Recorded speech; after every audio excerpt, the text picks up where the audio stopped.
Olá a todos e todas, bem-vindos. Esse é o projeto Voyeur Político, projeto de extensão sediado no Departamento de Ciências Sociais da UF Campus.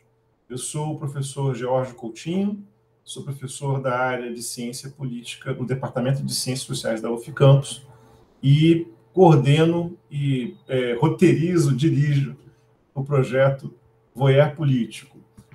Esse projeto ele começou em outubro do ano passado, né, um pouco uma experiência da gente tentar trazer convidados para podermos fazer discussões sobre temas candentes, né, da conjuntura política e da vida política no Brasil e, eventualmente, também a política que ocorre em outras nações ou até mesmo no sistema internacional, se assim for o caso.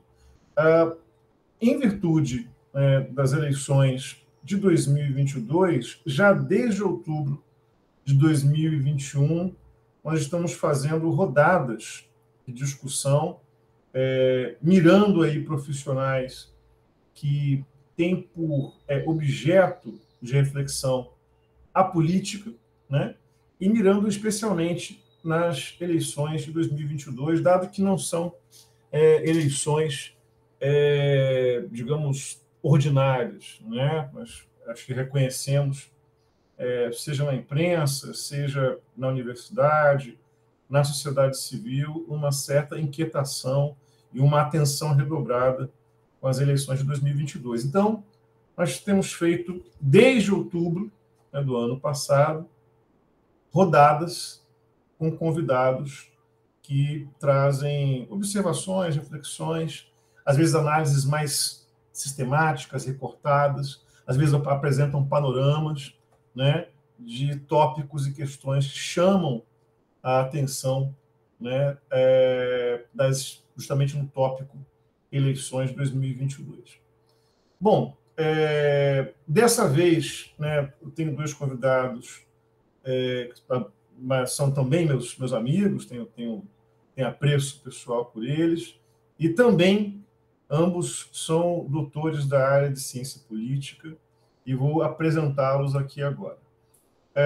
Nosso primeiro convidado a falar hoje é o professor Valdemar Figueiredo, né, que nesse momento, inclusive, está fazendo o seu pós-doc na USP e é idealizador do Instituto Mosaico. Depois, quem for assistir no YouTube, eu vou colocar o link, né, do Instituto para vocês poderem conhecer. Valdemar se dedica a discutir, entre outros temas, a interface entre política e instituições religiosas cristãs no Brasil. Entre seus trabalhos na temática, Valdemar lançou em 2020, inclusive eu tenho aqui, o seu A Fraquejada de um País Terrivelmente Evangélico. O Valdemar lançou, como falei, em 2020, pela editora Telha e também em coedição pelo Instituto Mosaico. Além disso, o Valdemar também realiza um trabalho pastoral e está tocando um projeto muito interessante de divulgação da análise política profissional, que é o projeto Observatório da Cena Política Brasileira. O Valdemar 3 vezes por semana, né, às segundas, quartas e sextas, às 11 horas. Ele se dedica aí a pensar e discutir, analisar e compartilhar questões e reflexões, né, sobre justamente a cena política, em um olhar, inclusive, de quem está dentro do campo, né, portanto, tem legitimidade para isso, e também tem um olhar analítico, né, do cientista político, nessa discussão importante aí no Observatório da Cena Política Evangélica. Agora, já o Vitor é professor, foi meio contemporâneo, inclusive, né, na Universidade Estadual do Norte Fluminense, né, contemporâneo, mas não éramos exatamente da mesma turma. O Vitor foi meu veterano, digamos assim, né, na UENF, é professor, né, de lá, e é um estudioso de eleições, né. O Vitor, ele investiu e investe pesadamente, né, em pensar as dinâmicas propriamente das eleições, incluindo estudos sobre financiamento de campanhas. O Vitor tem uma vida acadêmica e de publicações muito ativa, muito profícua, né? Produziu inúmeros artigos, capítulos de livro, e o livro dele, solo, de 2016, Eleições e Financiamento de Campanhas no Brasil, que ele lançou pela Garamond, né? Então, sem mais delongas, esse aqui é um exercício livre de análise de conjuntura, né? Vamos passar primeiro ao Valdemar, depois, em sequência, o Vitor, né? O Valdemar me devolve a palavra, então repasso ao Vitor, e eu vou notificar vocês com relação ao tempo no chat, só para a gente ter um controle aí, né? Com relação à duração dessa quarta rodada, né, do projeto Voyeur Político. Então, agradeço demais a generosidade e a presença de ambos, né, nesse momento, inclusive, que estamos ficando cada vez mais próximos aí do momento eleitoral, e o cenário parece que está se solidificando, digamos assim, né, está ganhando contornos mais nítidos. Então, sem mais delongas, a palavra agora fica aí com o professor Valdemar Figueiredo. Obrigado.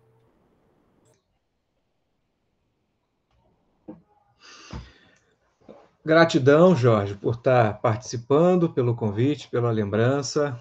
Também acompanho as suas iniciativas pertinentes, necessárias, e é tão bom como a gente tem podido ter essa interação ao longo desse tempo. Então, tenho aprendido muito e fiquei muito feliz e honrado em ter sido lembrado para participar dessa quarta rodada, e vou ficar atento e esperto para acompanhar as próximas.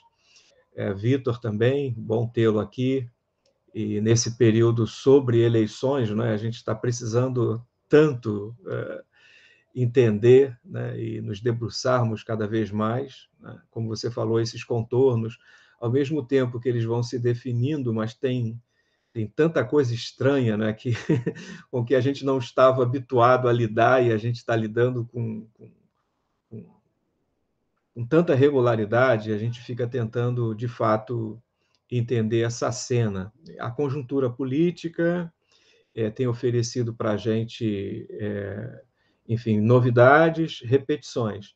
Eu quero, então, explorar isso. Tá? Eu quero partir de um texto clássico da cultura política brasileira, bem longínquo, né? A gente vai recuar bastante em termos temporais, para percebermos o quanto que algumas coisas que eram vistas lá pelo Vitor Nunes Leal, não pelo nosso Vitor daqui, né? Mas o Vitor Nunes Leal, lá atrás, sobre a formação, o federalismo, o municipalismo, enfim, a cultura política, o comportamento político e eleitoral, a estrutura social e política e econômica. Então, se a gente recua ao coronelismo, enxada e voto, a gente vai perceber ali o idealismo, né, e o realismo político. Né? O idealismo pensando numa estrutura federalista, a partir da descentralização, ou seja, a municipalidade, né, como que a estruturar e a organizar a vida. Mas, no entanto, o trabalho do Vitor Nunes Leal vai mostrar exatamente isso, que é um federalismo a despeito do município. Eu achei essa frase muito potente dele, né? Então, a despeito do município, o federalismo ele foi sendo, e aí ele vai montando a cada Constituição as mudanças, as rupturas e as continuidades. E uma das continuidades é exatamente o mandonismo local, filhotismo, outro termo que ele utiliza. Então, esse mando local tem a ver com proprietários rurais que, a despeito da estrutura política e até mesmo da representação política, agem como chefes locais, eventualmente em conluio com os governos dos estados e sempre a serviço do poder central. Então, é uma estrutura, não é, que, ao mesmo tempo, é uma estrutura informal, é uma estrutura consolidada da cultura política brasileira. Então, essas ideias, que são bem basilares aqui para a minha curta fala, eu subo um outro degrau e venho agora para o coronelismo eletrônico. São trabalhos que foram realizados mais na área da comunicação política, em que eles pegaram todas essas noções do coronelismo, Estado e voto e aplicaram a um outro tipo de mandonismo local. Não propriamente o proprietário de propriedades rurais, mas o proprietário de mídias. Ou seja, o mandonismo local tem muito a ver quem domina a informação. Então, a figura do coronel recebe um verniz, não é? de contemporaneidade, de modernidade. Então, o sujeito que tem em uma cidade, em um município, ele é detentor de radiodifusão, ele tem um poder que pode estar nas estruturas formais, pode se apresentar via partidária ou não, ou ele flutua a despeito dessas estruturas. Por quê?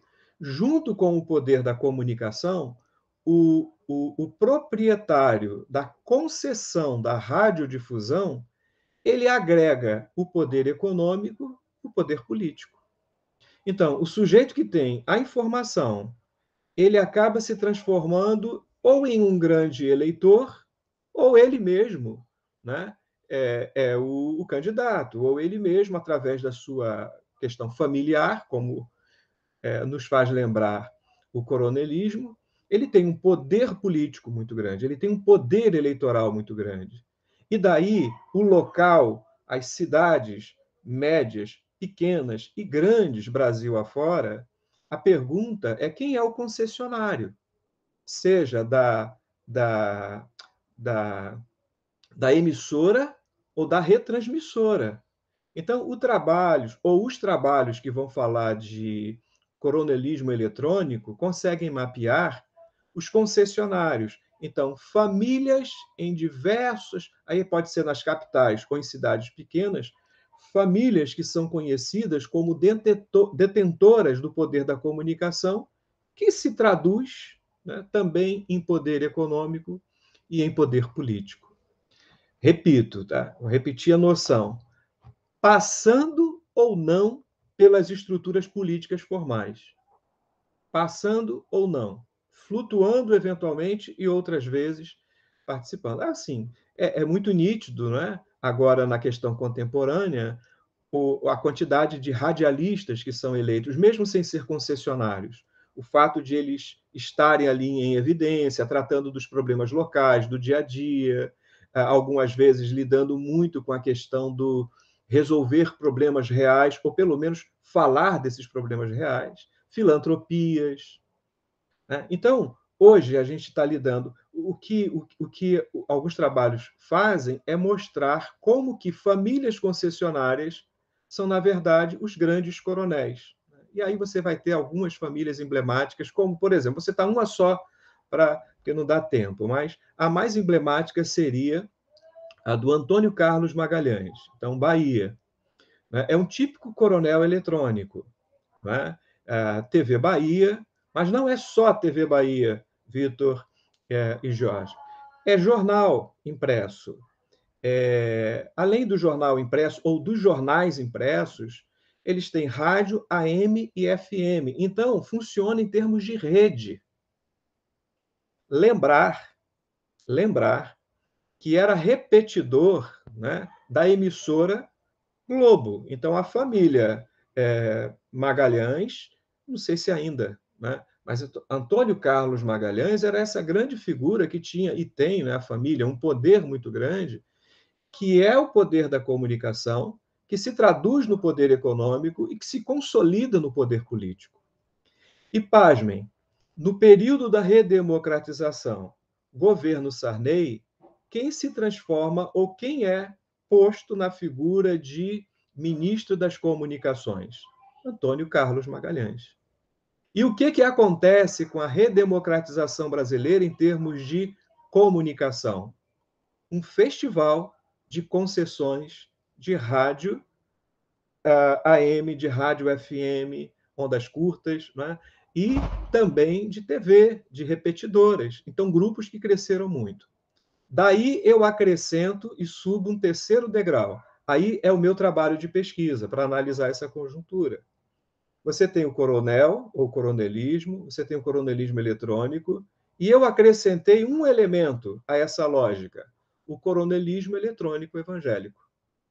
Qual seria o nascedouro, qual seria, né, o momento inicial em que há essa mudança de postura do grupo religioso que até então se mantinha arredia em termos de representação política? Não que não houvesse, mas não era uma representação da igreja sistemática, orgânica, organizada, nacional. Era esporádica, era pontual, né? Mas ela se transforma em coronelismo eletrônico evangélico. Na Assembleia Nacional Constituinte, tinha em torno de 32, 33 deputados que formaram a bancada evangélica, que não tinha muito a ver com o que é hoje a Frente Parlamentar Evangélica, mas esses foram cortejados pelo governo Sarney e pelo seu ministro da Comunicação, Antônio Carlos Magalhães, com concessões de rádio e TV, ou repetidoras, ou emissoras. E assim você tem o afunilamento para que grupos evangélicos se transformem em um tipo de coronelismo eletrônico. Eles têm um mandonismo que é muito diferente do município, porque tem um fator religioso. E eu não quero estourar o meu tempo, mas eu quero, assim, para corroborar esse meu argumento, eu quero trazer aqui para vocês o que aconteceu agora na sexta-feira da Paixão, Páscoa, né? Acontece na sexta-feira, última sexta-feira, que foi marcado e foi realizado uma motociata em São Paulo. E aí chamo a atenção de vocês e dos que nos acompanham, ou haverão de nos acompanhar por aqui, que antes do presidente candidato à presidência montasse a sua moto, ele fez como que um desfile para reconhecer o entorno e as pessoas, saudar as pessoas que estavam ali para vê-lo. E num carro aberto, né, algumas figuras públicas, alguns seguranças, mas algumas figuras. A primeira figura que eu quero chamar a atenção de vocês, quem é que estava ao lado do presidente candidato numa motociata que recebeu como nome Acelera para Cristo? O nome da motociata é Acelera para Cristo. Curioso. Quem estava ao lado dele no carro aberto, pegando carona do presidente, era um sujeito autoproclamado apóstolo, Estevão Hernandes, que é nada mais, nada menos o líder máximo da Igreja Renascer em Cristo. Eu não tenho tempo, mas assim, simplesmente é uma figura que remete ao coronelismo eletrônico evangélico. A representação política é uma representação muito voltada, assim, para ficar num outro dado, Vitor e Jorge. O bispo, não, agora é o apóstolo, ele subiu de posto, o apóstolo Estevão Hernandes, ele é o cara que tem a marca, ele que tem a patente, a marcha para Jesus, ou a marcha... Ele é o dono da marca. Teve até uma briga dele com outros pastores midiáticos, porque ele é o proprietário. A marcha para Jesus é dele, está registrado. Ele tem a marca gospel. Então, é um pastor voltado, você que é roqueiro, estou vendo aí o baixo atrás de você, ele desponta como um pentecostalismo voltado para a juventude, voltado com o que ele considera ser gospel, porque não guarda semelhança com o gospel americano, que é totalmente aquele jazz, né? Aquela música do gueto, é a música do sofrimento e da dor, mas esse gospel a brasileira é o gospel do rock pesado, da estética do roqueiro, do jovem, e com toda uma linguagem ultraconservadora. Então, como que se concilia essa figura com a política? É porque, a partir dessa estrutura, dessa igreja, que a gente pode assemelhar, né, em termos eleitorais, a um chefe local, você tem um chefe que não é proprietário de propriedade rural, mas ele é concessionário de rádio e TV. E daí o seu poder é crescente em termos eleitorais, coisa que o Vitor depois pode até tocar nesses aspectos, como que esses grupos acabam tendo, enfim, um poder eleitoral bastante significativo. Que tipo de representação política é essa? Mas uma segunda figura. Se a gente sai do carro aberto, a gente tem que ir para a moto. Então, saibam que o presidente candidato deu enfim, ele deixou um cara sentar na garupa dele, né? Bem, é uma questão de muita confiança você ter um desfile público e deixar na sua garupa uma pessoa pública. E quem é que estava na garupa do presidente Jair Messias Bolsonaro? Cezinha de Madureira, deputado federal, que até há poucos meses atrás era o presidente da Frente Parlamentar Evangélica. O Cezinha de Madureira, Madureira é a convenção das Assembleias de Deus de Madureira. Ele não é aqui de Madureira do Rio, ele é lá de São Paulo, da igreja que é, digamos assim, a matriz, né, a igreja mais importante da família Ferreira. O que é a família Ferreira? Da igreja, estou ficando confuso, da igreja Assembleia de Deus Madureira, a gente pode colocar um outro membro ilustre, Eduardo Cunha, e por aí vai. É um grupo muito poderoso em termos de número, quantidade, aqui eu não tenho de cabeça, de deputados estaduais, vereadores, é uma estrutura política, é um coronel. Então, a família Ferreira, o Cezinha é a voz política, ou seja, é o candidato da família Ferreira, é a voz, é o que representa esse grupo em termos de coordenação política. Não é o único, existem outros. Então, quem é que estava na garupa da moto é um coronel eletrônico evangélico, é o coronelismo eletrônico evangélico. É uma questão eleitoral que se consolida. Deve ser candidato novamente a deputado federal. Então, veja que essas duas figuras emblemáticas dão conta, um vídeo pequeno que eu fiz aqui no Observatório, né, da cena política evangélica, foi exatamente isso. Se a gente faz uma leitura semiótica, o símbolo da coisa, você tem uma igreja que a gente pode chamar de uma igreja da garupa. Tem uma igreja na garupa de um candidato ultraconservador, segundo ele nos costumes, e segundo ele liberal na economia. Temos um candidato da extrema-direita que tem uma parcela significativa, eu até diria majoritária, de um campo religioso que é extremamente midiático. Então, Vitor e Jorge, nós não temos apenas os grupos secretos, né, de WhatsApp.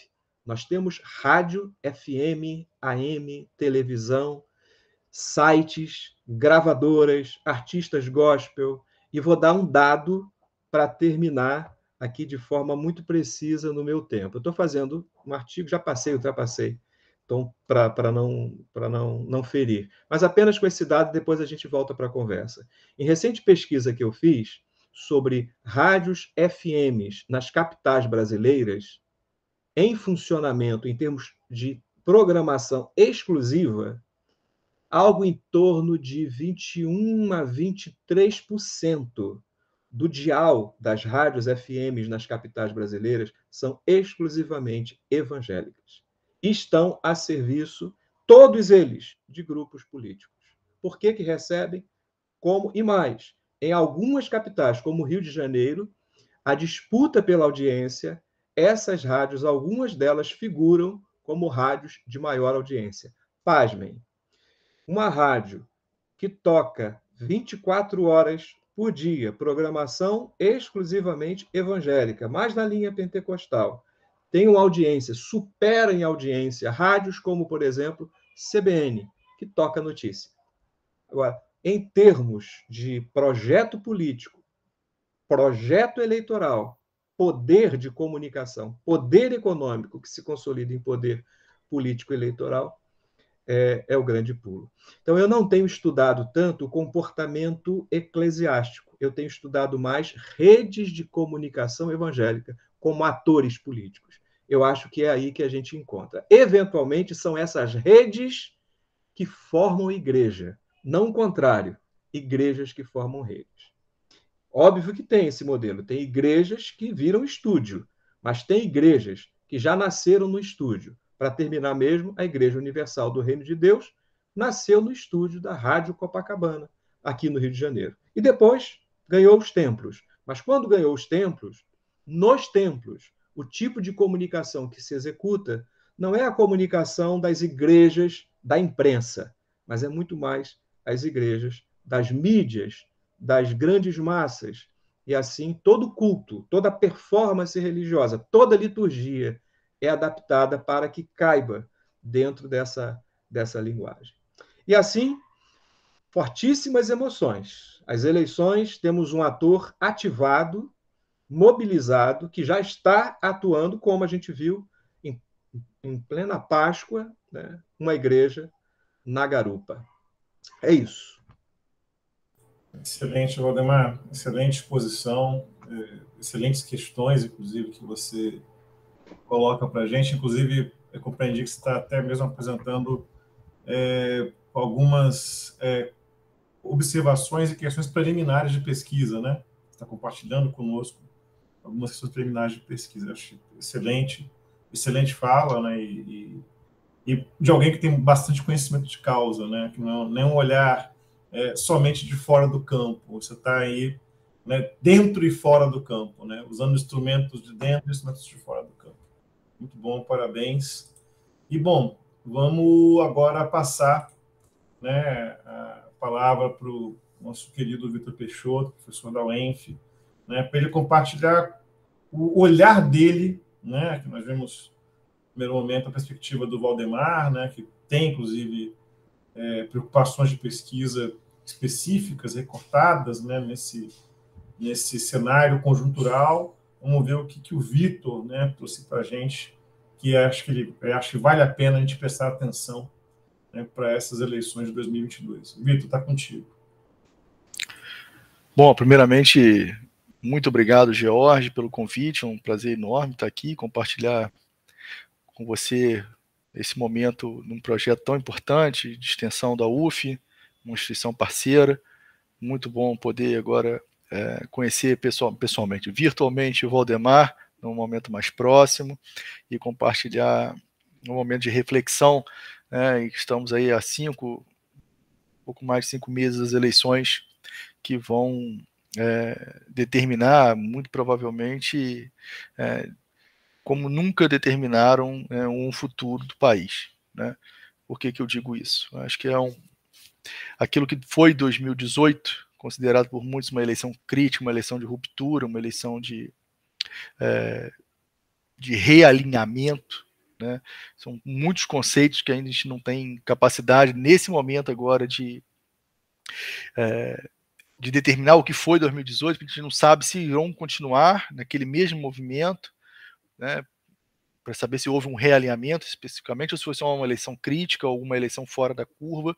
Eu, muito particularmente, aposto, e é uma aposta mesmo, porque não tem como saber, né, que elas representaram em 2018 as eleições de um ponto muito fora da curva, né, que elas foram construídas para serem um ponto fora da curva. Muitos dos fatores que atuaram naquela eleição foram fatores que nunca tinham acontecido antes, todos da mesma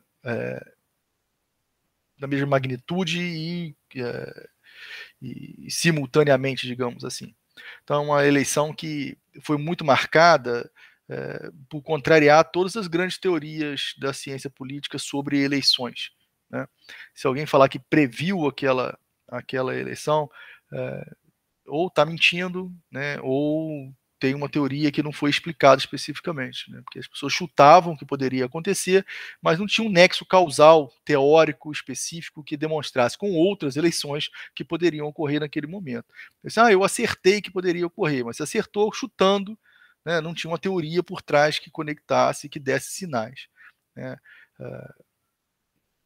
Então foi uma eleição que recursos financeiros foram subdimensionados, estrutura, né, dos partidos organizacional foi completamente aniquilada, que ainda que tivesse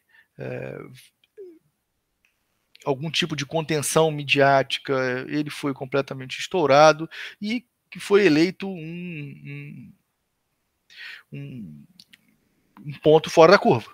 Né? O que é Bolsonaro eleito em 2018 é um inominável em que nenhuma teoria pudesse esperar que aquilo fosse a ocorrer, que não fosse filtrado pelo sistema político, etc, etc, etc. Então, assim, acho que há um consenso, pelo menos no mainstream da ciência política, que Bolsonaro foi um ponto fora da curva.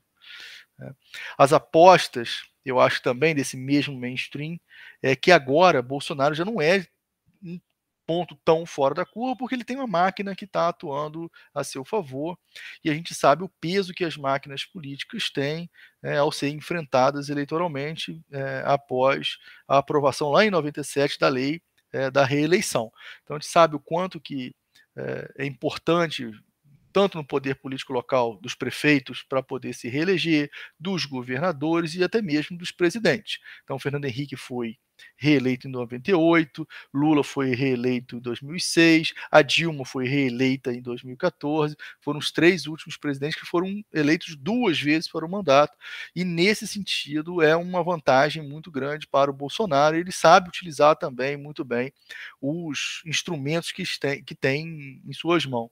Né? A gente está vendo uma série de programas serem liberados de recursos. Essa semana foi do FGTS, é o 2º pagamento do Auxílio Brasil, financiamento para policiais, de casas, enfim, a série de linhas de créditos específicas para grupos específicos. Então ele sabe atuar muito bem, junto com o Centrão, obviamente, para articular esses poderes que quem tem é quem está sentado na cadeira. Então, assim, o poder da caneta, ele vai funcionar eleitoralmente. A gente não sabe se isso vai ser suficiente para poder apagar, né, todos os problemas que ele criou durante o governo, nesses últimos 4 anos, quase 4 anos, 3 anos e meio de governo até aqui, e da forma trágica, digamos assim, que é difícil buscar até um adjetivo para classificar, a forma com que o governo federal atuou no momento mais importante, talvez, dos últimos 100 anos da política brasileira, que foi a pandemia. Então ele conseguiu ser responsável ser responsabilizado, pelo menos, por mais de 400 mil mortes acima do que se era esperado. Ele conseguiu atrasar e complicar todo o sistema público de saúde, que atrasou as vacinas, que demorou a ter acesso, quantas pessoas não foram vitimadas por falta dessa política pública específica, da forma de desconstruir, o quanto que a economia se desorganizou, e isso vai cobrar. Eu acho que a gente volta agora um peso muito importante, que é o quanto que o contexto econômico, ou pelo menos macroeconômico brasileiro pode atuar contrário a quem tem o peso da caneta em suas mãos. Então a gente sabe que vai ser uma eleição muito plebiscitária, e eu acho que duplamente plebiscitária. Eu acho que vai ter esse aspecto, porque são 2 grandes governos que estarão em disputa. Grandes no sentido não de ser positivos, mas grandes por terem magnitude muito forte, muito alta. Acho que esse é um grande aspecto que vai estar. Não é de se estranhar que seja a eleição em que nós estamos, mesmo há 7 ou 8 meses das eleições, há 12 meses, há 1 ano antes das eleições, nós já tínhamos um grupo muito consolidado de votos, já estruturado, que não pensava em mudar. Então, assim, de votos que já estavam ou para Bolsonaro ou para Lula, né? E isso muitos analistas já vêm se identificando a dificuldade, por exemplo, para surgir uma terceira força, né? E que, a despeito desses números, muitas pessoas bateram na tecla que tinha espaço, que havia espaço, que muitas pessoas que não queriam nem Lula nem Bolsonaro estavam ali disponíveis para serem abocanhadas por essa terceira força, etc. e tal. E o que a gente tem visto é sucessivas derrocadas desses planejamentos, seja do Ciro Gomes, seja do João Dória, seja do Moro, seja da Tebet, seja do Eduardo Leite, enfim, Rodrigo Pacheco, vários nomes que foram tentados para surgir nessa terceira força, e até agora eles foram simplesmente massacrados, porque não havia, né, espaço para nenhum e nenhum outro surgir. Eles esquecem que entre a grande força do Lula e a grande força do Bolsonaro, quem não quer nenhum e nem outro, deveria ter alguém que pudesse ser acima dos dois, né? Então não basta não ser os dois, precisa ser alguma coisa que chamasse a atenção dessas mesmas pessoas. Vários nomes foram testados em balão de ensaio e não conseguiram. Sinceramente, eu duvido muito, né? Eu estou dizendo duvido com muito risco, porque na política brasileira a gente pode ser surpreendido a qualquer momento, né? Mas a não ser por uma hecatombe eleitoral, e hecatombes acontecem, né? A gente sabe, o avião do Eduardo Campos caiu, por exemplo, naquelas eleições, e foi uma hecatombe eleitoral, modificou o jogo. Mortes acontecem na política brasileira e podem surtir esse efeito de hecatombe eleitoral. Então, assim, salvo o melhor juízo, né, salvo exceções, salvo hecatombes, a tendência é esse eleitorado cristalizado, né, entre essas duas grandes forças, e são duas poderosas forças. Bolsonaro tem consigo, como o Valdemar bem lembrou, um grupo com questões culturais muito prementes, né, enraizadas, com intensidade de preferências muito altas, que podem levar uma diferença importante nas urnas. Não é à toa que derrubar Bolsonaro da segunda colocação é extremamente complexo.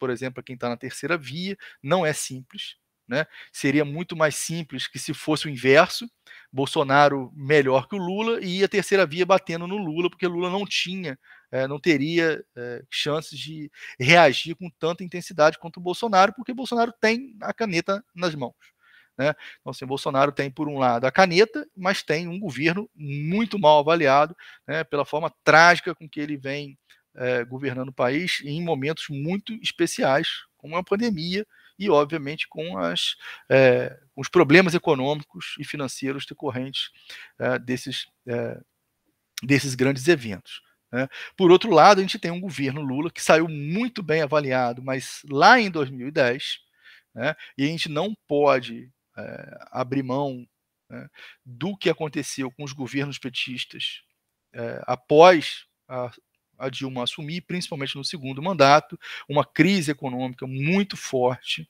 né, em que há também uma memória de antipetismo no eleitorado.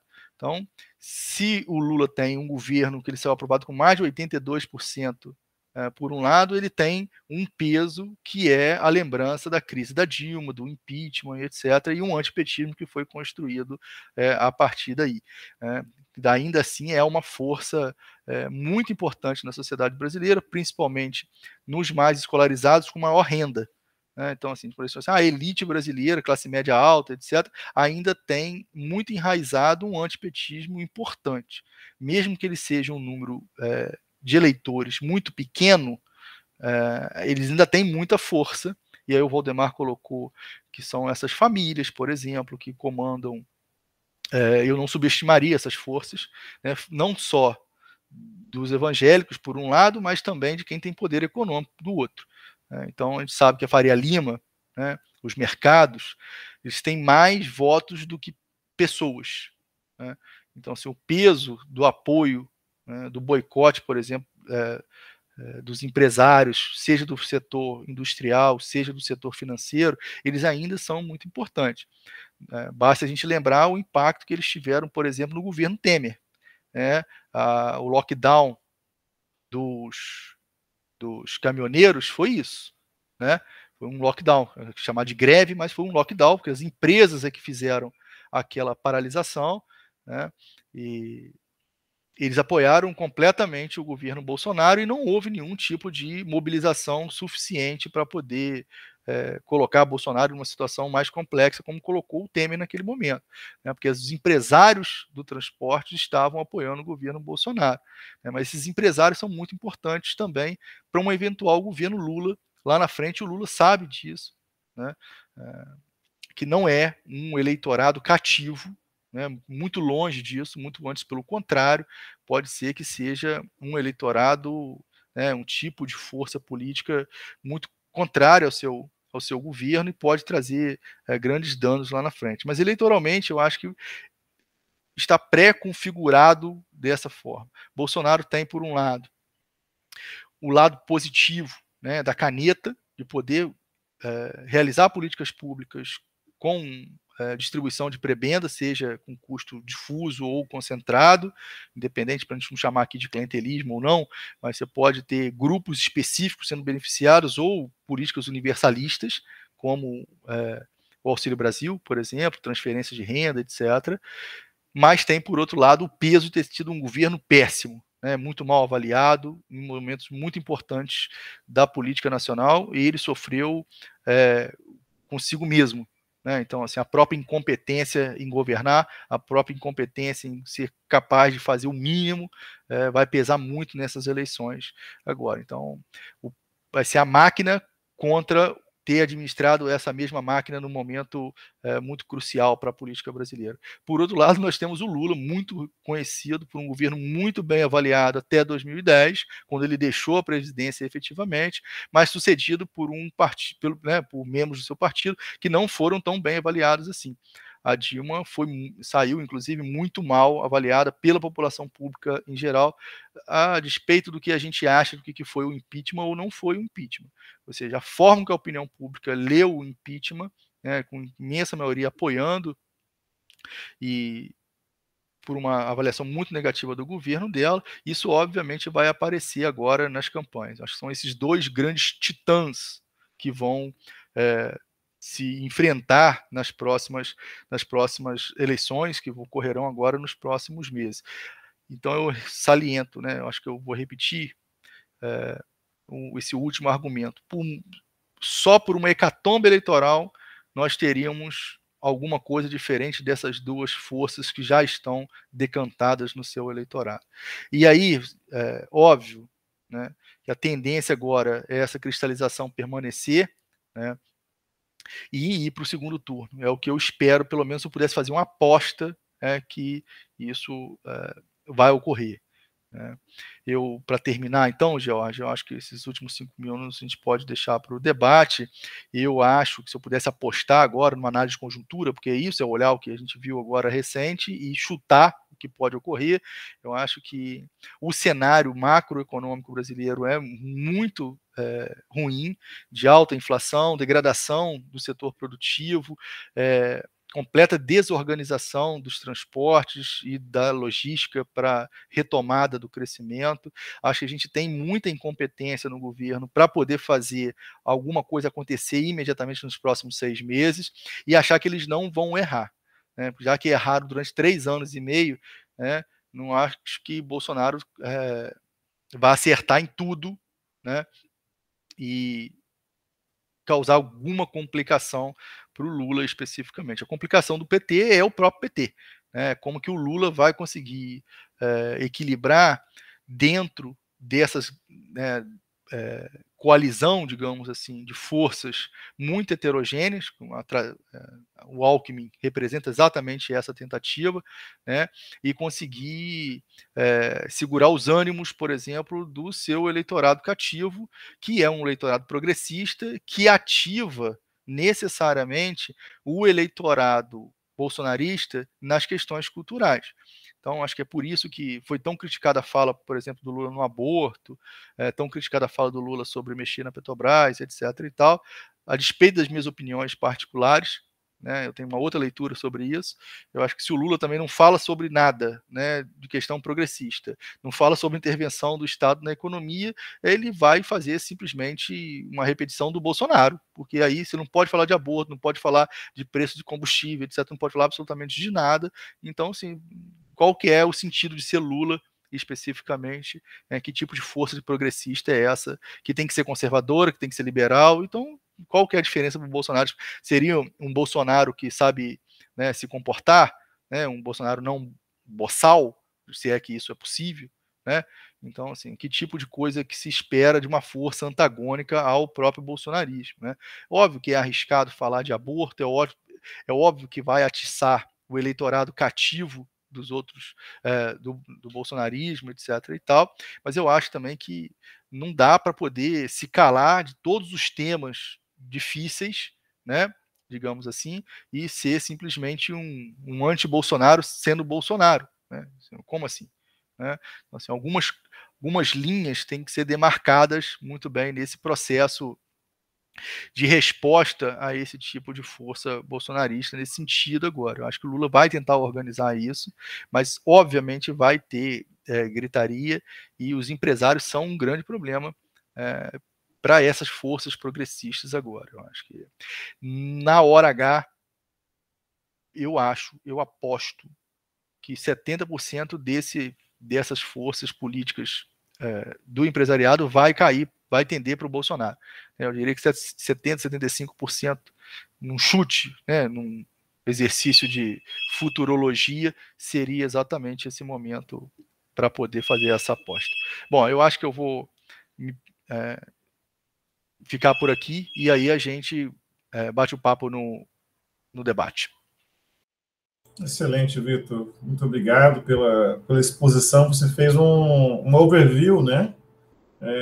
Digamos, especialmente das eleições de 18 para cá, né? O quanto que analisou, inclusive, a questão, né, do quanto que essas eleições, na sua perspectiva, elas se apresentam como sui generis, né?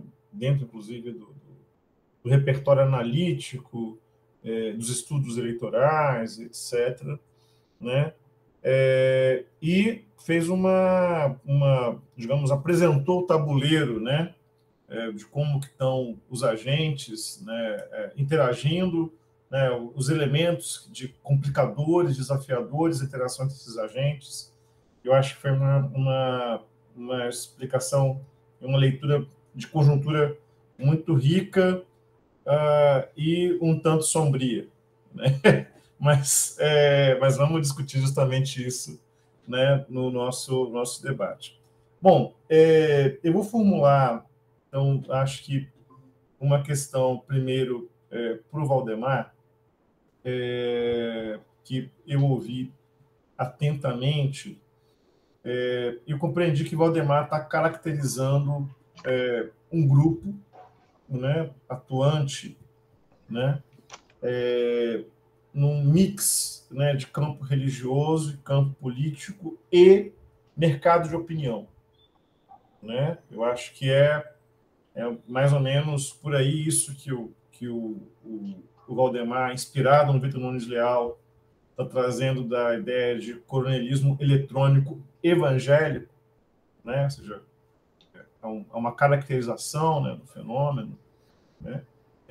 Você está discutindo, pensando, mapeando, etc.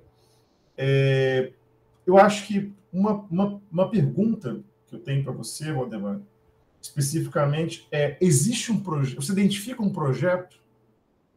O que esses agentes querem? Né? Você citou, né, o proprietário da marca Marcha, né, para Jesus, você citou aí uma série de agentes que parece que atuam em mais ou menos um uníssono, né?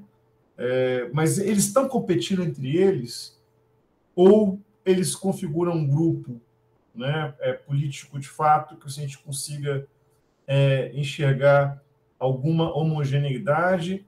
E o que eles querem? É rent seeking, né, puro e simples? ou eles têm um projeto, né, propriamente, né? O que está por trás desse grupo? Porque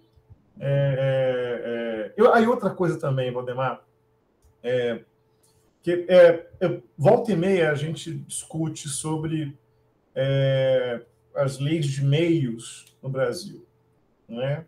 Que inclusive é uma bandeira até forte dentro especialmente do Partido dos Trabalhadores, pelo Franklin Martins, né, e outros agentes relevantes nesse campo.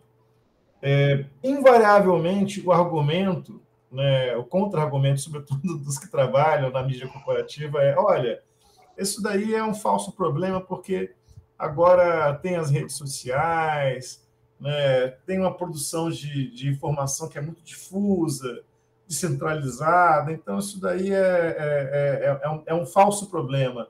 Não vamos entrar nessa questão, não. Como é que você avalia esse argumento que parece estar indo no contrário disso? Está dizendo, olha, existe sim, a Constituição está posta, e ela está se traduzindo, que eu acho que é esse que é o seu ponto, está se traduzindo em efeitos dentro do sistema político, né? Especialmente a concorrência eleitoral. Eu acho que talvez seja esse que seja o seu ponto, né? Vou agora para o Vitor. Vitor, eu acho que você, como falei, você fez um panorama muito interessante, muito rico, né? Especialmente de 18 para cá. E eu queria ouvir, aí, no caso do especialista, como é que está a saúde, né, digamos, né, do sistema político de 18 para cá, né? Ou seja, que dentre outras, inclusive citando o Bruno Costa, né, da Fundação João Pinheiro, ele fez um texto muito legal e publicou num blog do Estadão, em que eu acho que ele avalia de uma maneira muito acertada as eleições de 2022 como um cenário de diferentes jogos sendo jogados ao mesmo tempo, né? Existem questões, né, regionais, a questão nacional, as questões, os jogos estaduais, né? Mas, acima de tudo isso, uma questão que é talvez um metajogo, que é o democrático, né? Ou sim ou não pela democracia, ou seja, uma maneira de interpretar essas eleições de 2022 um pouco para além do plebiscito lulismo-bolsonarismo, né? Talvez um plebiscito democracia liberal ou, eventualmente, um arrefecimento, né, do sistema, né? Como é que você está vendo essa questão, né? Agora, resumindo e sendo bastante objetivo, né? As preocupações com a democracia brasileira, elas são pertinentes? O quão pertinentes são, né? E o quanto que a gente pode olhar isso nesse tabuleiro de concorrência eleitoral? Eu acho que é isso. Então, vamos agora inverter. O Valdemar falou primeiro, depois foi o Vitor. Eu vou, então, passar a questão primeiro para o Vitor, para ele poder responder. Depois a gente passa para o Valdemar, ele elaborar uma resposta aí, né? Ou tentativa, né, de análise junto com a gente aqui nessa discussão. Bom, Jorge, eu vou tentar ser o mais breve possível. E eu acho que a sua questão complementa o que eu gostaria de concluir, né, na minha intervenção passada. Eu acho que 2018 foi um ponto fora da curva porque o sistema político foi simplesmente implodido. As forças tradicionais foram implodidas. Implodidas, em alguma medida, por agentes internos dessas próprias forças. E eu vou ser mais específico, dizendo assim, o PSDB, por exemplo, foi uma força importante que puxou o pino da granada e segurou dentro da sala, e, digamos, agora todos vamos nos explodir, né? E eu acho que foi um dos partidos mais afetados, inclusive, que a partir daquela eleição do Aécio e do impeachment da Dilma, sim, foi um dos partidos que mais sofreram, né, tanto eleitoralmente quanto nas suas organizações internas, né? O PT conseguiu se refazer em alguma forma, né? Tanto é que é uma das forças mais importantes de 2018, fazendo frente ao bolsonarismo. Surgiu uma força contrária, que foi essa antissistema, né? Que é o bolsonarismo, né? Especificamente, é um antipolítica, é o antissistêmico, né? E eu acho que ali o sistema político passou a entender, né? Com exceção do PSDB, que continuou numa luta muito fratricida, né, ainda permanece com suas questões internas muito complexas. Eu acho que, infelizmente, porque é um partido muito importante dentro do sistema político brasileiro, que estruturou durante mais de 20 anos eleições presidenciais ao lado do PT. Eu acho que quase todo mundo que torce pela democracia deveria torcer para que aquela polarização entre PT e PSDB permanecesse, né? Porque eram duas forças democráticas atuando por visões de mundo distintas. Você pode concordar com uma ou com outra, né? Mas eram duas forças que estavam dentro do mesmo sistema, jogando dentro das 4 linhas, digamos assim, da Constituição, e respeitando o sistema político que estava ali vigente. Pode ter tido um problema ou outro, mas dentro dos jogos naturais da democracia. Eu acho que esse sistema foi implodido em 2018 e agora é o momento, né, que o sistema tenta se reorganizar, digamos assim. Qualquer vitória do Lula agora não vai ser a vitória do PT, né, dessas forças de coalizão, digamos, contra o Bolsonaro, vamos supor, uma suposta vitória do governo Lula, vai ser reerguer primeiramente, as instituições que foram construídas com a Constituição de 88. Então, acho que novamente colocar aquilo que tinha sido derrubado pela ditadura entre 64 e 85, 86, até surgir finalmente a Constituição e a proclamação em 88, né, dessas instituições que agora foram implodidas. A gente não consegue conceber mais, em nenhum aspecto, que as instituições estão saudáveis. Você pode dizer, as instituições funcionaram como contenção ou não, etc. e tal. A gente só vai saber se o governo Bolsonaro vai passar o bastão ou não, se perder as eleições. Mas a gente está se perguntando isso. O próprio fato de a gente se perguntar quais vão ser, né, os problemas que serão impostos por Bolsonaro num caso de derrota eleitoral, já é uma grande questão para a gente imaginar, porque se a gente estivesse vivendo em normalidade democrática, nada disso teria acontecido, né? Não seria nem legítimo. Porque quando o Lula ganhou em 2002, ou quando foi reeleito em 2006, quando a Dilma foi eleita em 2014, a gente nunca se perguntou se teria, né, alguma coisa, se poderia repassar faixa, se não poderia passar faixa, se o Lula ia ter, no máximo, assim, será que o Lula vai um dia tentar se reeleger pelo terceiro mandato? Mas o Lula claramente se colocou contra essa possibilidade, e ninguém falava desse ponto, assim, era dado que as instituições estão fortes, suficientes, não é nem questionável esse ponto, né? Os resultados das urnas nunca foram sequer até Aécio, né, sequer mobilizados, né? Não tinha nem processos, nem sequer investigações da Polícia Federal sobre urnas eletrônicas no Brasil tinham ocorrido. Né? A gente se pergunta isso o tempo todo, né? A cada desfile de 7 de setembro, a cada fala do Bolsonaro sobre os resultados das eleições, sobre se vai mandar prender, se não vai mandar prender, se o Alexandre de Moraes pode intervir, se não pode intervir, enfim, um tipo de elucubração que não deveria nem ser sido feita, né? A gente nem passa na nossa cabeça esse ponto. Eu dou sempre um exemplo clássico nas aulas de sociologia, que é a estrutura. Né? A gente escolhe a roupa que a gente vai vestir, né? A gente escolhe a camisa, a calça, se vai de bermuda, ou se vai de short, ou se vai de calça, etc. Agora, ninguém pensa em sair de casa nu. Né? Assim, porque não está nem nas nossas opções. Né? Era isso, a gente não tinha opção de não entregar a faixa, a gente não tinha opção de não aceitar as eleições. Agora isso está posto. Né? Ele vai aceitar a derrota? Essa é uma grande questão. Né, que está perturbando todo mundo das instituições. E mesmo se entregar, a passar a faixa, mesmo se não for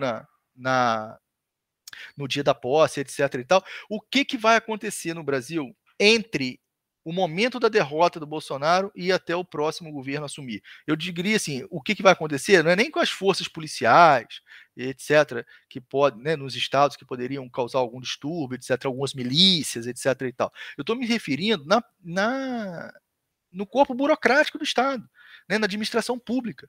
Como é que não vão ser as embaixadas? Né? Como é que não vai ser dentro do MEC, dentro do Ministério da Saúde, né, que tinha, né, por missão de Estado, né, constituir um corpo burocrático que fosse muito mais estável do que os governos e que estava ali para garantir, por exemplo, as transições. O que será uma transição, por exemplo, do Bolsonaro para o governo Lula, por exemplo, em dezembro? O que pode acontecer no Brasil em dezembro? Né?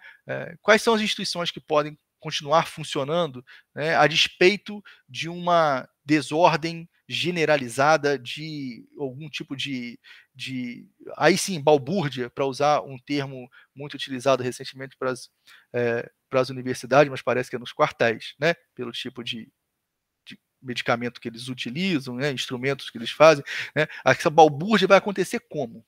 Né, no serviço público. Eu acho assim, se as instituições estão realmente funcionando, a gente não deveria nem se perguntar, porque deveria ser natural uma transição.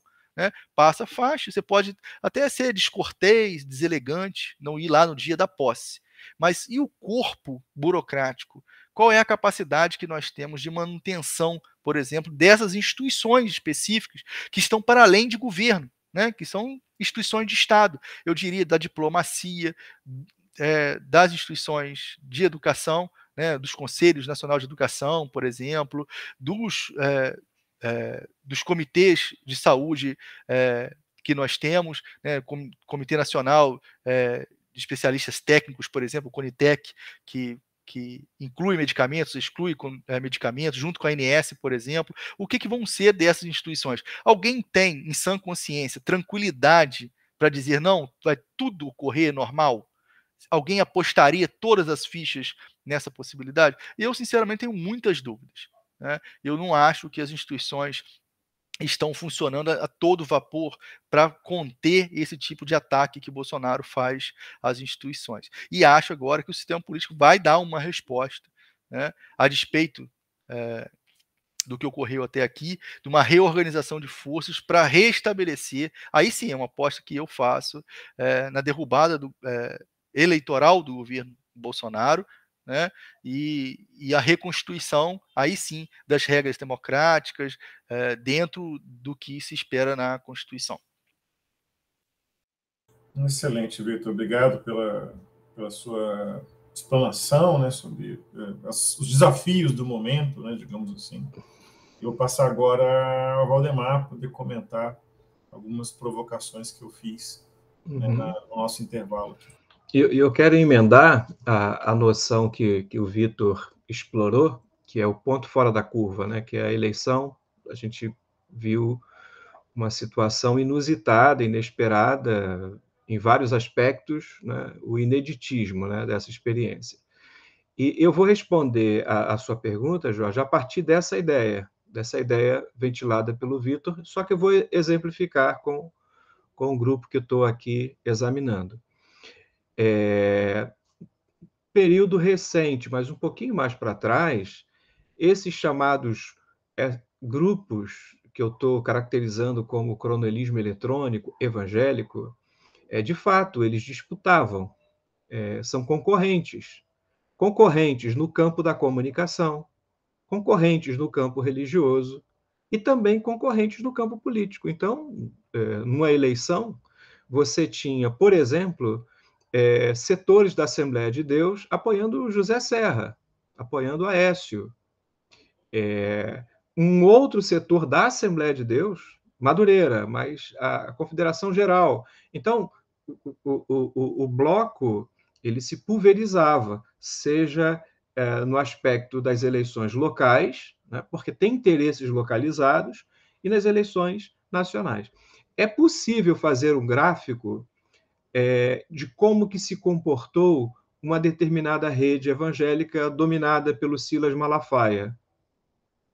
Desde sei lá, de Collor até agora. É possível. E aí você vai ver que oscila, que tem um comportamento ali, né?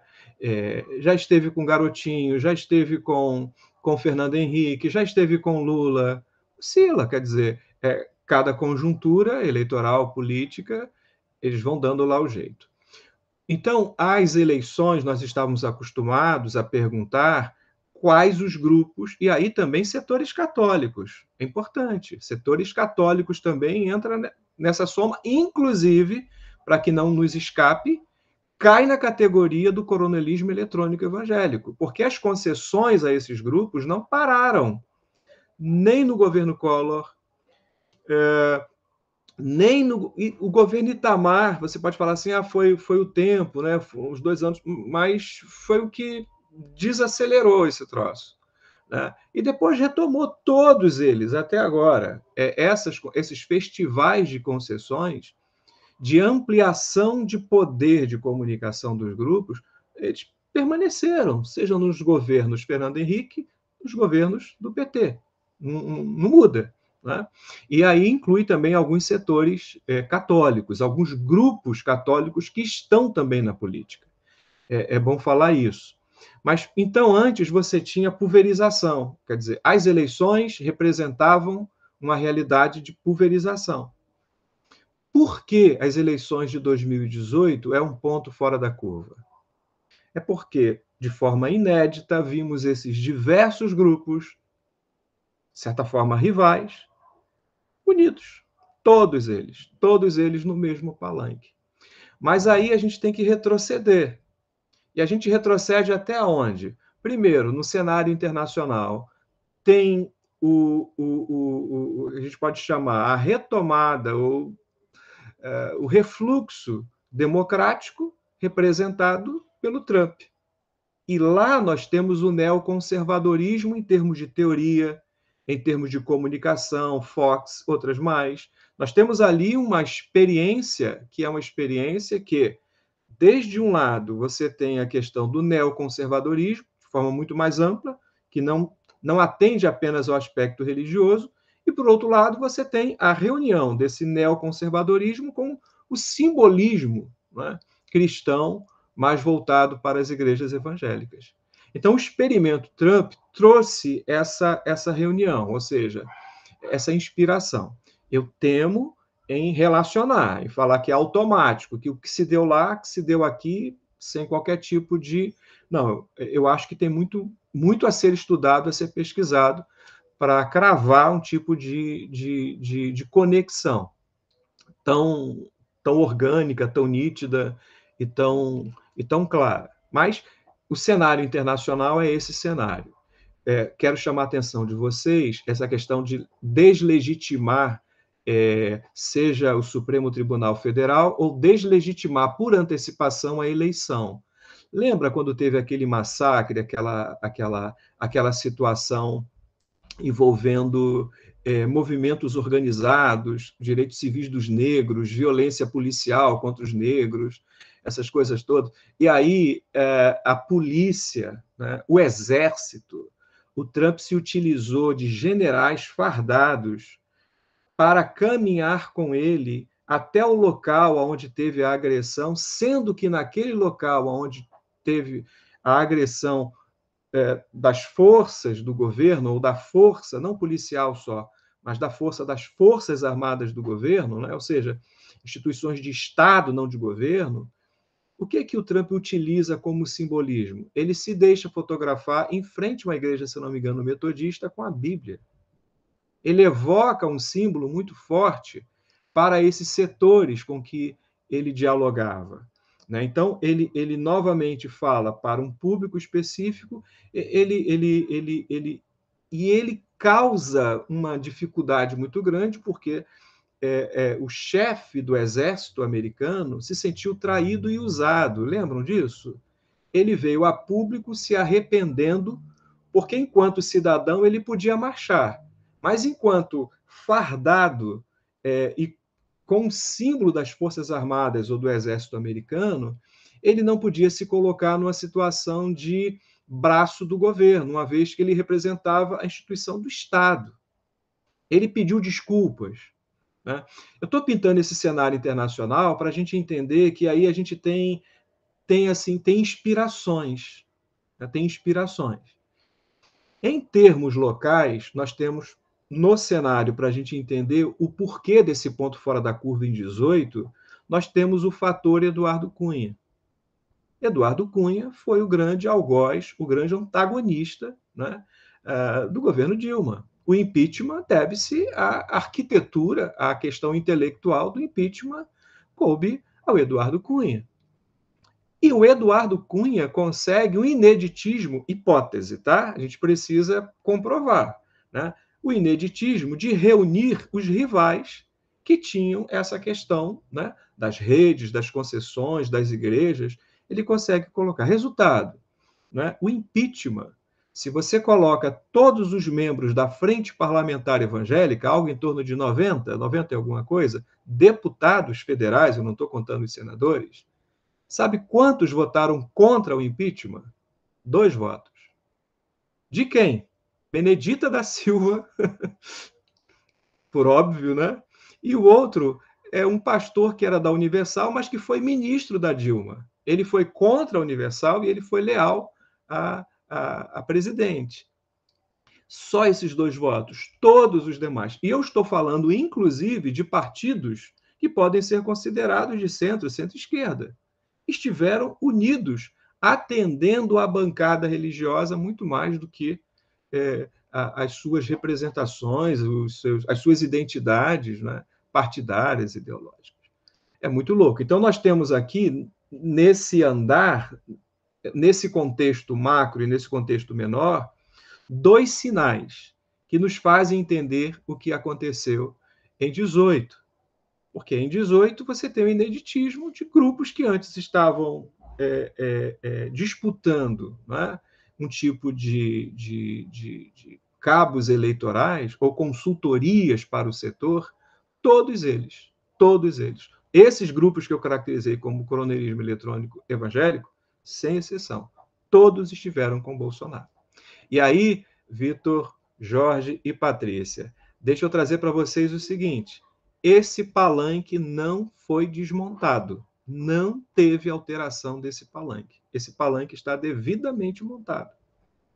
É comum, não é, na dinâmica política você ter baixas, mas nesse setor você não tem baixas. Não estou dizendo, agora tem várias pesquisas apontando que o Lula está quase empatado com o Bolsonaro em intenção de votos.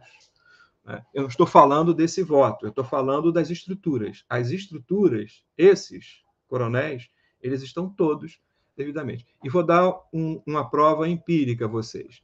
Eu fiz aqui alguns vídeos curtos, né, populares, para o pessoal entender, e a minha pergunta comum foi a seguinte: quais as mediações, quais as referências evangélicas que as principais candidaturas à presidência da República dispõem, coisa de 2 meses atrás, dispõem assim de saída. Eu peguei a candidatura do Moro e mostrei quais os evangélicos. Na verdade, é um pessoal que se chama de jurista evangélico, né? Esse pessoal faz a composição da assessoria e da mediação para o campo evangélico da ex-candidatura Moro, me parece, mas há 2 meses atrás. Da candidatura Ciro.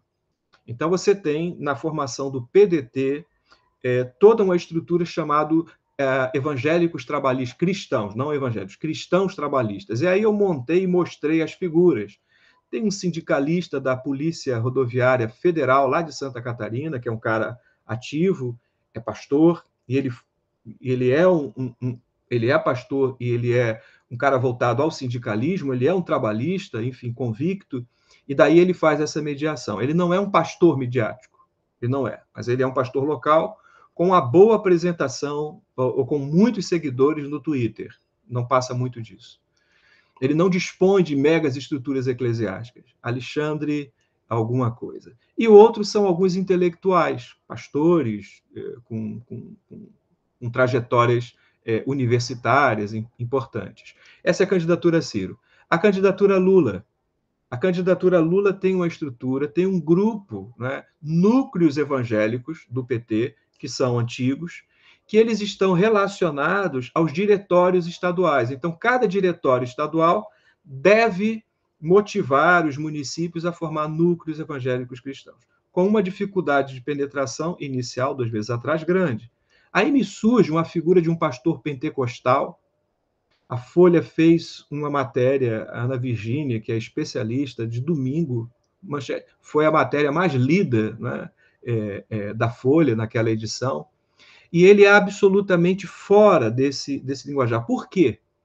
Porque muito do que o PT consegue conversar, como o Lula mesmo falou essa semana e outros criticaram, consegue conversar com os convertidos. É uma expressão bastante cristã. Não consegue ir além dessa linguagem. Ou seja, o cristão do PSOL, o cristão do PT, eles têm um comportamento muito teologia da libertação, se autodefinem como progressista, mas quanto à grande massa evangélica, quem é que comunica? Aí ele me tira da cartola um sujeito que se aventura e que se coloca com muitas críticas internas, como que a dizer que podia ser um tiro no pé. Por que eu estou dizendo isso? E desculpem até me estender um pouquinho. Porque essas 3 candidaturas têm uma estrutura voltada para o campo evangélico absolutamente, quase que, olha só, a gente não tem muita adesão dos grandes pastores midiáticos, das grandes redes de comunicação. O que nós teremos é condição de falar diretamente com o fiel evangélico, católico, espírita sobre os dramas sociais, sobre desemprego, sobre melhoria de vida, sobre inflação, sobre a sua vida era assim, olha como ela está agora. Então, nós vamos tocar, né, nesse candidato evangélico ou não, pelas questões sociais e não pelas questões religiosas.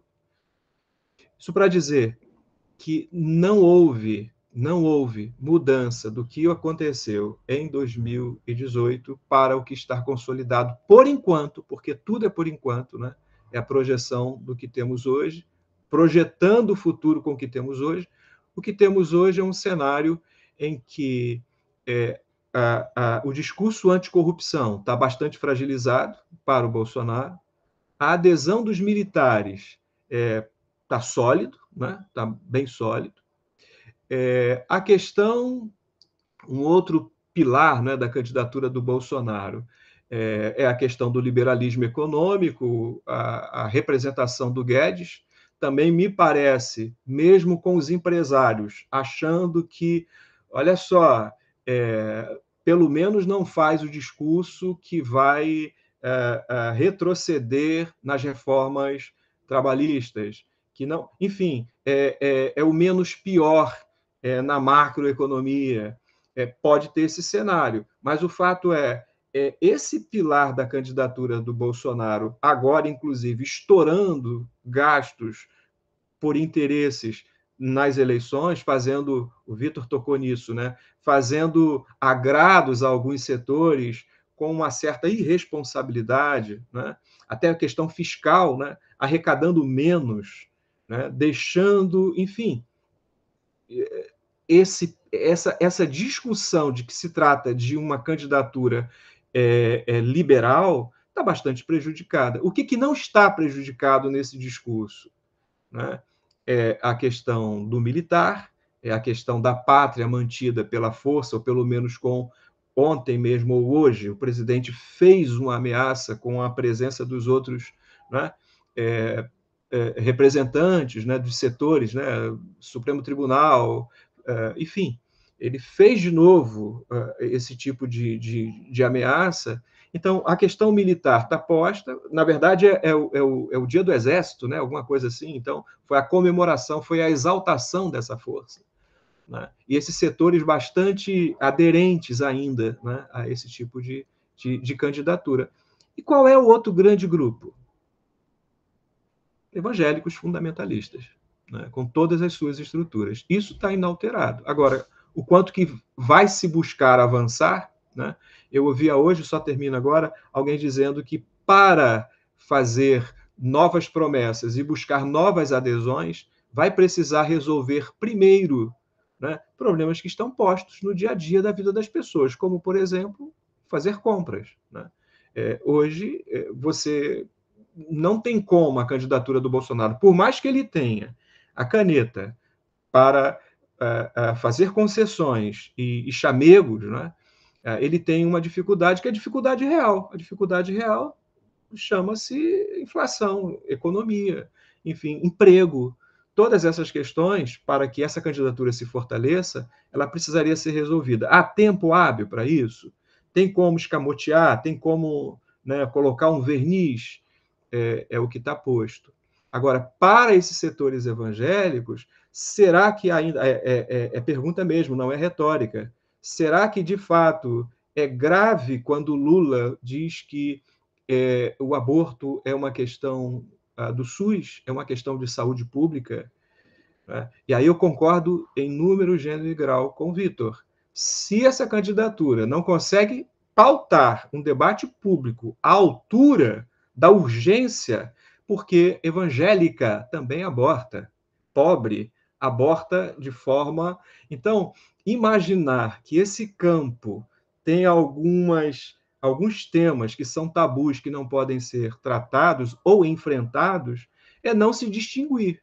E eu acho que estamos precisando de uma candidatura que tenha condições, né, em todos os níveis, inclusive na agenda moral, de fazer um debate, de se distinguir disso, porque soa falso, né? Esse debate, esse moralismo a Bolsonaro, ele é extremamente frágil, falso, e o debate também desses cristãos fundamentalistas é absolutamente frágil em termos de discussão moral. Até porque eles não são morais. Até porque a família tradicional não é mantida por eles, conforme eles configuram. Então, eu acho que isso tem que ser explorado, isso tem que ser debatido e não com a sensação de que deixa para o parlamento, o executivo não lida e não cuida disso. E aí eu acho um grave erro, mas a verificar. Muito bom, Valdemar, muito bom. Obrigado pela explanação generosa. Eu vou fazer agora uma última questão, mas, porém, agora, como é a última rodada mesmo, né, eu vou delimitar aqui 5 minutinhos para cada um, que é uma questão aberta para vocês poderem conjecturar a respeito, né?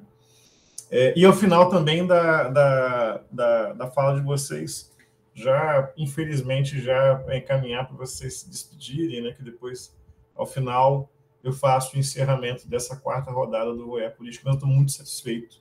Antes de fechar, digo que talvez tenha sido das edições das mais ricas que a gente fez do início para cá. Então, já deixo aqui registrado meu agradecimento a ambos, pela generosidade e pelo nível, né, de análise, de troca intelectual que vocês proporcionaram até aqui. Bom, minha questão para vocês como falei, é uma questão aberta. Eu compartilhar um pouco talvez um pouco de angústia, né, a respeito. Eu, pelo menos, não sei, inclusive, se vocês vão concordar com minha interpretação, meu diagnóstico, até porque é um campo que eu trabalho mais em termos de pesquisa, que é o problema das esquerdas e da democracia. Eu não sei se vocês vão concordar, mas me parece que já há bastante tempo há uma entrada muito forte, uma defesa muito forte das instituições democráticas dentro do campo da esquerda e da centro-esquerda. Na medida que os grupos mais insurrecionais, né, ou seja, aqueles que defendem talvez um tipo de ação mais jacobina de tomada ao poder, né, são muito residuais, pelo menos dentro do que eu acompanho no campo da esquerda, né? Parece que são grupos que não têm o empoderamento, né, que tornariam esses grupos uma ameaça factual à democracia, mesmo que seja dentro dos limites da democracia representativa liberal. Não me parece que seja o caso. Ou seja, portanto, a adesão à concorrência eleitoral, aquilo que o Vitor estava chamando de normalidade democrática, parece que já é um elemento da cultura política da esquerda e da centro-esquerda brasileira já há bastante tempo, excetuando elementos residuais mais extremos, que defendem um tipo de ação insurrecional.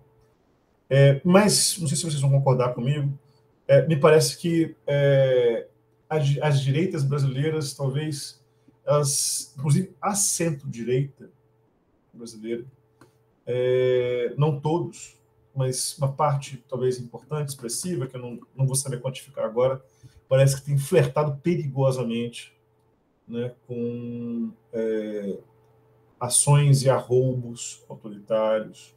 Até alguns grupos fizeram nitidamente uma guinada mais extrema mesmo à direita, como o caso, por exemplo, do PTB. O PTB entrou numa diatribe que parecia apostar mesmo num golpe de Estado, né?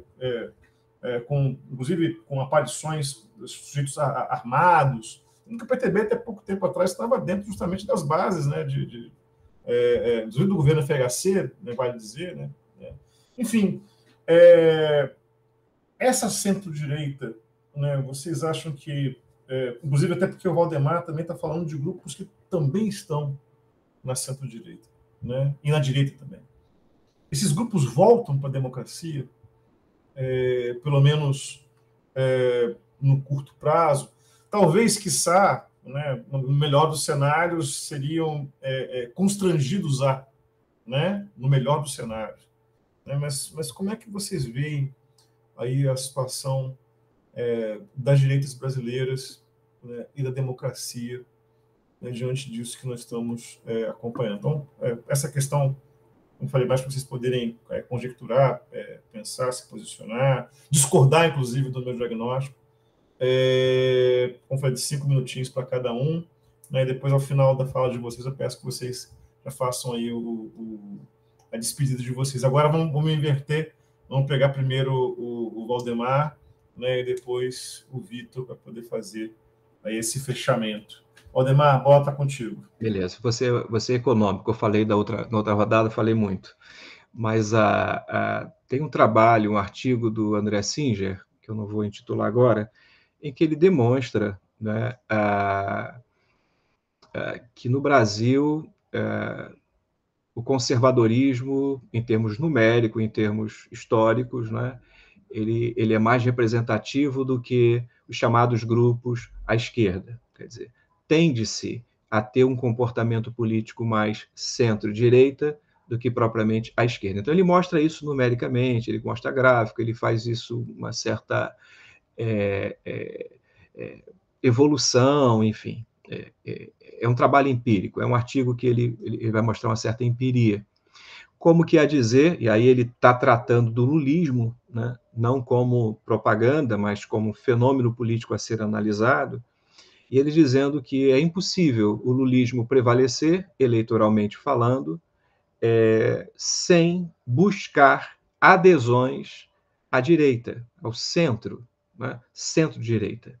Quer dizer, numericamente seria impossível. Então, não é apenas uma questão assim, eleitoralmente, o famigerado presidencialismo de coalizão, tal, essa coisa toda, tal. Ou seja, agora o movimento do Lula em relação ao Alckmin é exatamente isso, quer dizer, é o reconhecimento, o Vitor tocou nisso, né?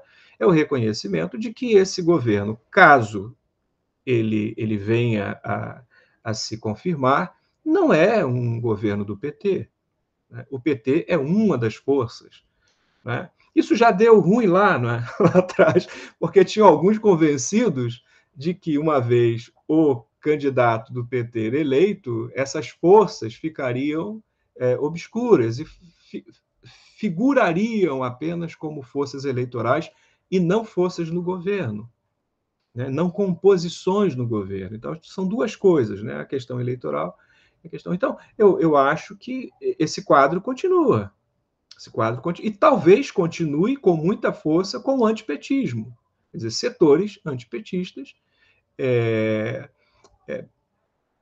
Como que você sai dos convertidos e como que você convence outros, né? Que buscam talvez a terceira via, uma terceira força, que não votam em Bolsonaro de forma nenhuma, mas que não tem grandes simpatias também pelo PT. O que faria com que esse setor aí do meio, da meiuca, aderisse a uma candidatura mesmo com profundas reservas, né? Eu acho que é a grande pergunta da candidatura do Lula, quer dizer, é a grande tentativa de sair, né, dessa esquerda que já está bastante convicta de um projeto, né, para se buscar não apenas derrotar um governo, mas viabilizar, né, viabilizar um governo, viabilizar uma administração pública. Se me permite, rapidamente, aonde esses setores chamados, né, conservadores, eles geralmente estão, eu disse, uma grande dificuldade com uma linguagem. Termino dizendo que, antes da prisão do Lula, participei, fui lá, né, observar aqui no Rio, no Circo Voador, manifestações políticas, né, por conta de toda aquela dificuldade que estava e uma possibilidade da prisão do Lula, né? Chico Buarque, Gilberto Gil, todo mundo tal. Mas o que mais me impressionou, além da força de vários setores de esquerda que ali estavam, né, bancando, né, o contraditório em relação à força do bolsonarismo, o que mais me chamou a atenção foi o discurso do cara dos Racionais, é o nome dele, o principal lá do... Mano Brown. Mano Brown. Primeiro que ele tem aquela voz, ele foi o único que fez calar aquela multidão. E a palavra dele foi muito assertiva. Sim, óbvio que eu não vou reproduzir, mas basicamente ele disse o seguinte: vocês, nós, perdemos a capacidade de nos comunicarmos com setores populares. Perdemos. Talvez tão preocupados com formar governos e resultados tangíveis, econômicos, tal, nos aproximamos tanto de setores elitizados e que vocês perderam a capacidade de conversar. E ele até provocou. Eu não sei se essa nossa reunião aqui é uma reunião popular. É de esquerda, mas cadê o povo? Cadê o popular? Essa capacidade. Aí ele falou assim, as músicas cantadas, os discursos feitos, não é para o povo. Né? Foi uma provocação brilhante, eu acho que tá posta, sabe? Que faz parte ainda desse nosso horizonte, dessa nossa realidade. Aí eu incluo que o PT, ou setores da esquerda, que buscam, no período eleitoral, a aproximação com o campo evangélico, é porque perdeu a capacidade de dialogar com esse campo. Talvez com o campo popular, antes de tocar no aspecto religioso, de conseguir configurar e elaborar um diálogo que seja um diálogo que saia um pouco desses temas que aparentemente está hoje caracterizando a esquerda, que inclusive está sendo pautado pelo discurso moral.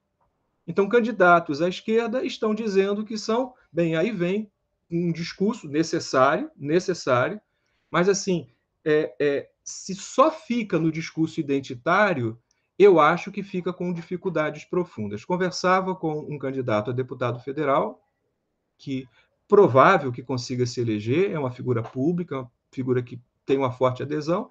Eu dizia, olha, além de falar do feminismo, tenta falar com aquela mulher negra que mora na favela, que tem 3 filhos, que precisa de creche, que não tem homem para bancar, que pega a condução pública lotada.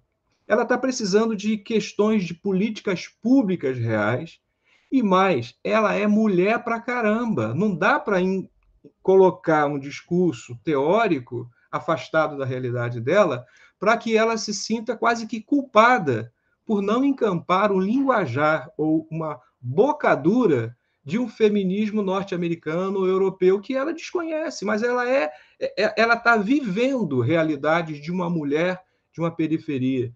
E que, portanto, se você toca também nesses aspectos econômicos, você pode tocar e continuar tocando na questão identitária. Mas se reduz ao identitarismo, você se afasta.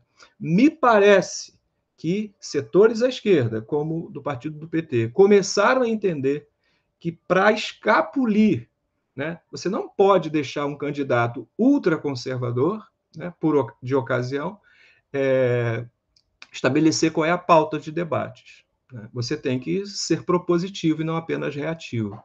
e eu acho que, em termos de esquerda, né, em termos de setores à esquerda, que não conseguem avançar e dialogar com outros setores, eu acho que caminha por aí. Já me despeço aqui. No mais, muito obrigado, valeu demais, espero que a gente tenha novas oportunidades. Vitor, muito bom te ouvir. Jorge, é sempre bom estar contigo, também te ouvir. E vamos ver se a gente consegue fazer isso aqui no Mosaico. Devo fazer sexta-feira sempre uma conversa. É muito rápido, é popular. Eu acabei de falar que o linguajar da gente é com público aberto, mas eu acho muito necessário, sabe? E não é só aspecto religioso, não. A gente quer tratar mesmo das eleições, é um observatório das eleições. Se vocês puderem, eu acho que vai ser bem bacana. A Patrícia também está convidada. Excelente, Valdemar, excelente. Com certeza é só avisar que, como dizia Tim Maia, né, Canário do Reino canta em qualquer lugar. Pô, se Tim Maia não ia o que ele marcava, cuidado. Né?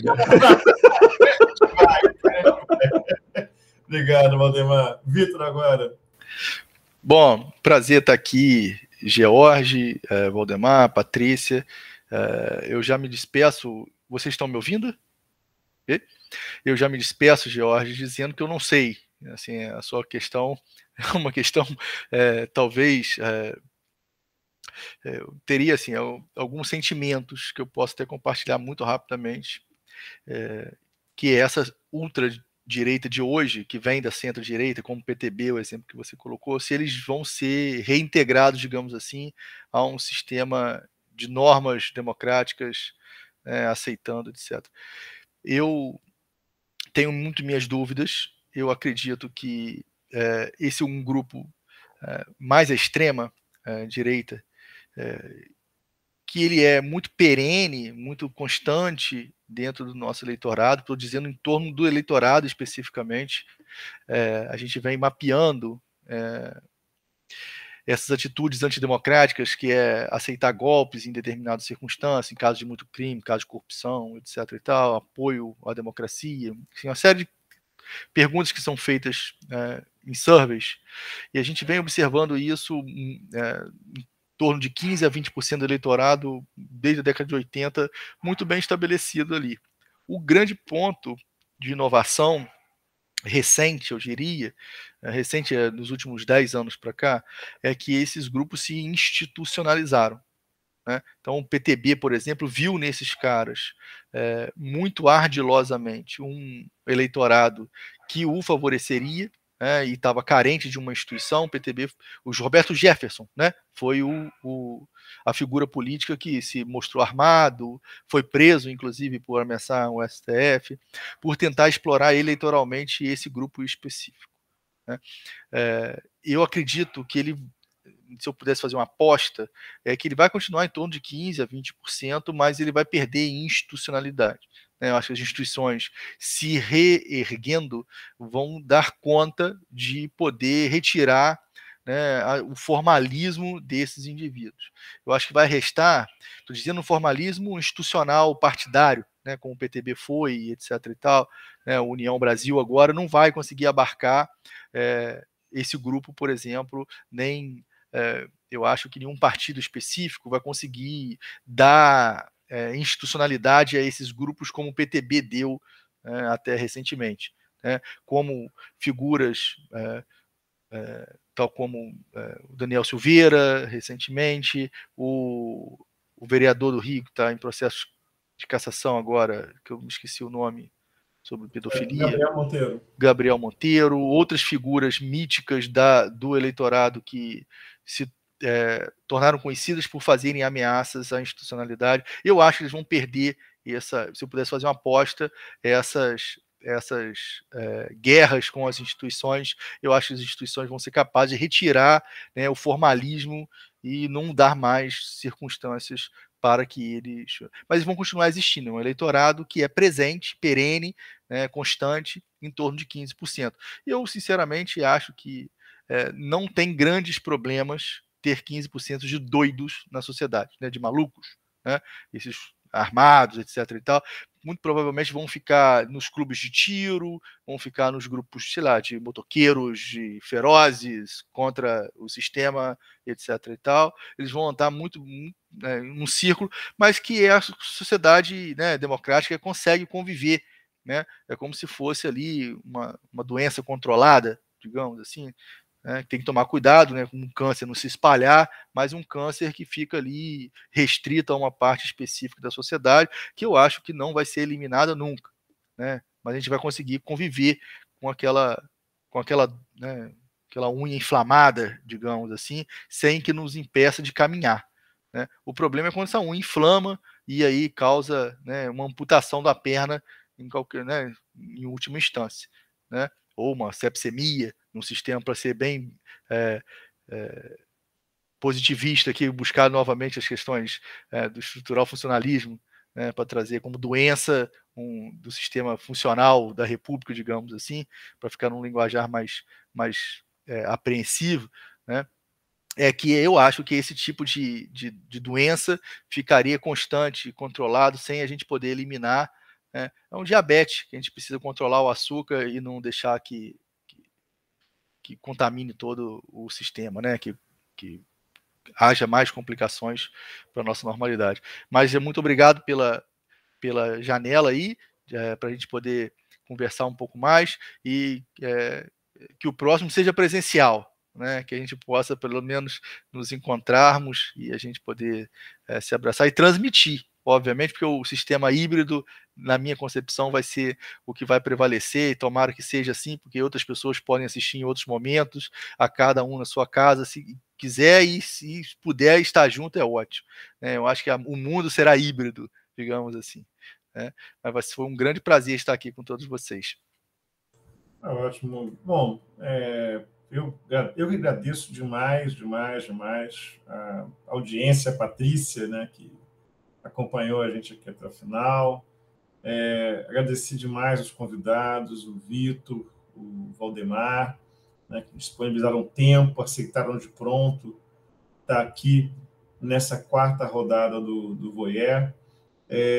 Vamos continuar discutindo, né, daqui até outubro. Basicamente, a gente vai tentar manter uma postura mais monotemática, vamos continuar discutindo eleições, que eu acho que talvez nós concordemos todos, 22 não é um ano comum, e essas eleições também, elas merecem essa atenção redobrada, né, de nós também aqui da universidade, e dialogando, inclusive, com um público mais amplo, coisa, por exemplo, que o Valdemar também está fazendo no projeto dele do observatório, né? Bom, ao final, depois de tudo, na descrição no YouTube, eu vou colocar o máximo de links para poder, inclusive, ajudar a qualificar as situações que nós colocamos aqui. Agradeço mais uma vez a audiência e o acompanhamento dessa discussão tão importante para a gente. A quarta rodada está pronta.